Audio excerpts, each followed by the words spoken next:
তুমি বলেছিলা পৃথিবী উল্টে গেলেও তুমি আমারে ছাইড়া যাবা না। তুমি সত্য কথাই কইছিলা। তুমি কিন্তু আমারে ছাইড়া যাও নাই। তোমারে যেন আমি ছাইড়া চলে আসি, তুমি সেটাই খুব সূক্ষ্মভাবে করেছিলে।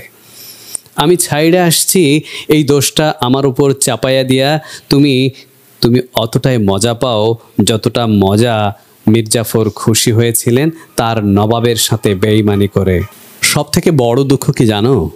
এই যে আমি তোমারে ছাইড়া আসছি কেন সেটা পৃথিবীর কাউরে বোঝাতে পারে নাই। সবাই জানে আমি খুব খারাপ, সংসার বুঝি না, ভালোবাসা বুঝি না, কমিটমেন্ট বুঝি না, আমি খুব খারাপ। শুধু আমি জানি সেটা নয়, তুমিও জানো। অবহেলা, অপমান আর মানসিক নির্যাতন একটা সময় মানুষকে খুব একা করে দেয় জানো। কত অবহেলাই না করেছ।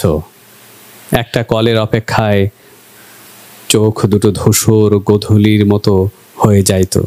বাংলালিংক কিংবা গ্রামীণ সিমের মেসেজ আসলেও পরাণটা ছ্যাঁত কইরা উঠত, এই বুঝি তোমার মেসেজ এলো।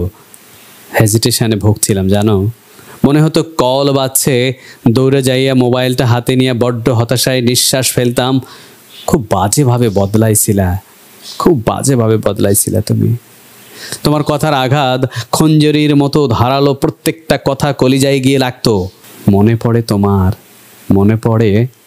আমি ধীরে ধীরে বিছানায় শুয়ে থাকা রুগী হয়ে চাইতাম একটা কল দাও। হাজার হাজার লাখ লাখ মেসেজ, আমি একটা কথাই বলতাম, একটা কল দাও, আমি অসুস্থ। তুমি বিরক্ত হয়ে বলতে, অসুস্থ হলে ডাক্তার দেখাও। আমাকে কেন বলছো? আমি তো ডাক্তার না। বিশ্বাস করো, রোগটা মনের কোথায় যে ঢোকাই দিয়েছ, ঔষধ সেখানে প্রবেশ করতে পারে না।